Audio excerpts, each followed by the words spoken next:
Welcome to RS news triple S. మనం ఇప్పుడు ఇక్కడ మెట్టుకోడలోనే చౌరస్తాలో ఉన్నాం.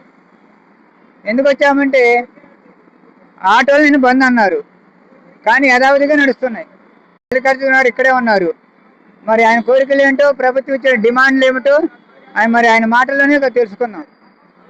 ఆటోలు బంద్ అన్నారు, కానీ మరి ఆటోలు కామన్గా నడుస్తున్నాయి. మరి ఎందుకు బంద్ సడలిచ్చారు? బంధు అసలు బంద్ ఎందుకు పెట్టడం కారణం ఏంటి?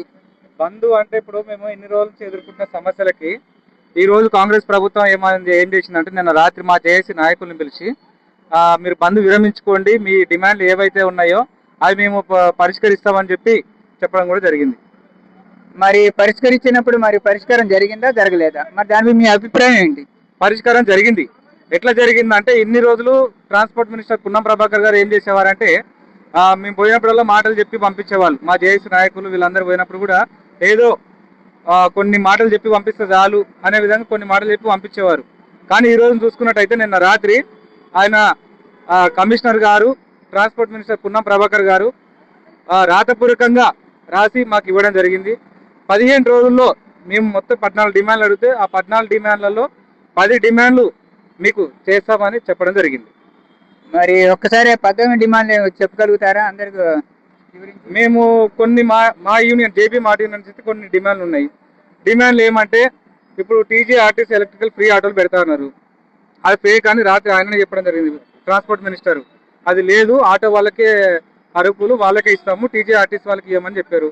అదేవిధంగా ఇప్పటి వరకు 150 మంది నుంచి 200 మంది వరకు ఆటో డ్రైవర్లను చనిపోవడం జరిగింది. చనిపోయిన ప్రతి ఒక్క కుటుంబానికి కూడా 10 లక్షల రూపాయలు ఆర్థిక సాయం చేయాలని చెప్పి మేము చెప్పడం కూడా జరిగింది. మరొక డిమాండ్ చూసుకున్నట్టయితే, మహాలక్ష్మి ఉచిత ఫ్రీ బస్ వల్ల నష్టపోయిన ఆటో డ్రైవర్లందరినీ కూడా ఆదుకోవాలా. అదేవిధంగా డిస్టిక్ ఆటోలు, ఇతర జిల్లాల ఆటోలు యథావిధిగా ఎక్కువైపోయినాయి, హైదరాబాద్ నడవడం, ఆ ఆటోలు బ్యాన్ చేయాలా.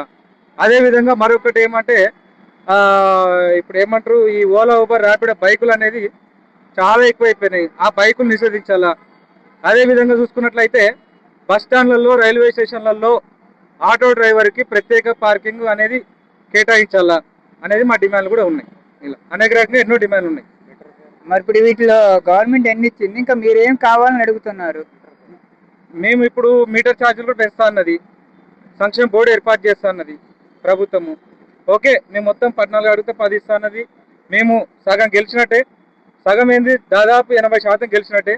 ఇంకా 20% ఆ 4 డిమాండ్లు ఏవైతే ఉన్నాయో అవి ఇచ్చిందంటే 100% ఆటో డ్రైవర్ అనే వాడికి మంచి రోజులు వచ్చినట్టు లెక్క. ఇది మల్లికార్జున గారు, మరి మీరు ఆటో నడుపుతున్నారు, మీకు ఎటువంటిది వైద్యపరంగా ఈఎస్ఐ లాంటివి కూడా పెట్టుకుంటే బాగుంటుందేమో? ఇప్పటి వరకు అవేం లేవు. అవేం లేకనే అవన్నీ అడుగుతా ఉన్నాం. సంక్షేమ బోర్డు ఇవన్నీ ఏర్పాటు చేయమని ఎందుకు అడుగుతా ఉన్నాం? వీటిల గురించి అడుగుతా ఉన్నాం. మాకు ఇప్పుడు ఆటో డ్రైవర్ అనేవాడికి యాక్సిడెంట్ అయితే, రోడ్డు మీద ఏదైనా అయితే సప్పో చేసుకొని చూపించుకుంటా ఉన్నాం. గవర్నమెంట్ హాస్పిటల్ పోతున్నాం, ఆడ చూపించుకుంటున్నాం. కొంతమంది ఎమర్జెన్సీగా ప్రైవేట్ హాస్పిటల్ పోతున్నాం. ఇప్పుడు ఇక్కడ యాక్సిడెంట్ అయిందండి, ఇప్పుడు సపోజ్కి ఇక్కడ గాంధీ ఒక 10 కిలోమీటర్ ఉంది అనుకోండి, 10 కిలోమీటర్ పోయేలోపు వీడు చచ్చిపోతే ఆటో డ్రైవర్ కాదు కదా, పక్కన ప్రైవేట్ ఉంది కాబట్టి అందులో చేసుకుంటున్నాం. అలా అదే మరి ఎందుకు గురించి మీరు స్పందిస్తున్నారు, బాగా స్పందిస్తున్నారు. మరి మీ తోటి కార్మికులు కూడా మీతో సహకరించాలి కదా, వాళ్ళు ఎంతవరకు సహకరిస్తున్నారు? వాళ్ళకి మీ అభిప్రాయం ఏమిటి? ఇప్పుడు కార్మికులు అనేవాడు చాలా పెద్ద మాట. అది ఎందుకు పెద్ద మాట అంటే, కార్మికుడు అనేవాడు ఎలాంటి వాడు తెలుసా? గల్లీ లీడర్ నుంచి దేశ ప్రధాని మంత్రి వరకు డిసైడ్ చేసే ఒక కార్మికుడు మాత్రమే. అలాంటి కార్మికుడులో ఐక్యత అనేది పోయింది. ఎందుకు పోయింది? డ్రైవర్ యూనియన్ లీడర్లు తప్పిదం చేస్తా ఉందా అంటున్నారు. ఏం తప్పిదం చేస్తా ఉన్నారు? మా పిల్లలను వదులుకొని రోడ్ల మీద వాడి రేయనక పగలనక ఎంతో డ్రైవర్ల కోసం శ్రమిస్తూ ఉన్నాం. ఇవన్నీ కూడా కార్మికులు అనే వాళ్ళు గుర్తించాలా. గుర్తించి ఇప్పుడు నేను ఇక్కడ ఉన్నా, ఇప్పుడు నా వెనకాల ఎంత 10 మంది ఉన్నారు. ఈ 10 మందితోనే పోతాం, ముందుకు కాదు కదా. దాదాపు 100 మంది వస్తేనే కదా ఏదైనా ఎదుర్కొనేది. అది కూడా ఈ 10 మంది ఎట్లా ఉన్నారు? ఇంకా కొంతమంది బంద్ అనే ఉద్దేశంలోనే ఉన్నారు, సగం. మరి కొందరు ఏంది, ఈ విషయం తెలిసినప్పటి నుంచి అరే మనం గెలిచాం అంటున్నాడు. కానీ ఇంట్లో నువ్వు అన్నం తినుకుంటే టీవీ చూసి నువ్వు గెలిచినట్టు అవుతుందా? కాదు కదా. ఏమన్నా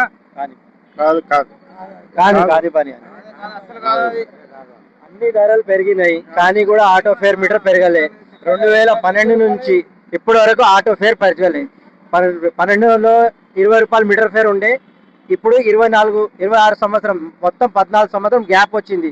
కానీ కూడా ఒక్క రూపాయి కూడా పెరగలే, కిలోమీటర్కి పెరగలే, మినిమం ఫేర్కి పెరగలే. అన్ని చూస్తే శాస్త్రాలు సామాన్లు అన్ని పెరిగినాయి. మొన్నకే షుగర్ పెరిగిపోయింది. 45 రూపాయలు షుగర్ ఉండే 75 రూపాయలు ఒకేసారికి అయిపోయింది. ఉల్లిగడ్డ 30 రూపాయలు ఉండేది, సగంకి సగం 60 రూపాయలు అయిపోయింది. మాకి ఒక 5 రూపాయలు పెంచాలా అంటే లేదు. ఇప్పుడు మా కాడ కూర్చుంటున్నారు ఆటోలో, షేరింగ్ ఆటోలో, వెనక బస్సు వస్తేనే దిగేస్తున్నారు. కానీ ఎవరికి ఇవ్వాలా? పిల్లలకి, స్టూడెంట్స్కి ఇవ్వండి, ఏజ్ వాళ్ళకి ఇవ్వండి. కానీ మొత్తం గవర్నమెంట్ ఉద్యోగం చేస్తుంది ఆమె, టీచర్లు ఉన్నారు, 80,000 70,000 సంపాదిస్తున్నారు, ఫ్రీ బస్ లో పోతున్నారు.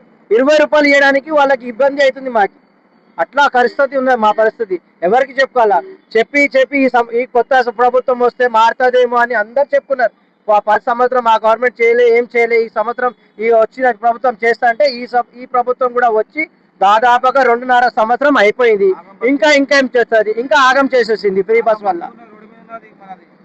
ఆటో వాళ్ళు ఏం లేదు, 400 బండికి రాయాలి, 400 గ్యాస్ పోసుకోవాలి, ఇంటికి తీసుకోవాలి. కొడుకులు అంటారు ఏం సంపాదిస్తున్నారు, ఏం చేస్తున్నారు, ఇట్లా అంటారు. మళ్ళీ ఈ ఓలాపురం వచ్చి వేస్ట్ అయిపోయింది మొత్తం. ఇది ఓలాపురం వచ్చి వేస్ట్ అయిపోయింది. అది తీసి పడేస్తేనే మంచిగా ఉంటుంది. కొత్తాలా, చూడాలా, ఇంటికి పోవాలా, ఏడునో మేడం, ఏడునో సార్ అని ఆ క్యాన్సిల్ చేస్తే మన ఇంటికి రావాలి. అది క్యాన్సిల్. ఓలాపురం తీసేస్తే మర్చిపడి అవుతుంది. ఓలాపురం వేస్ట్ ఇది.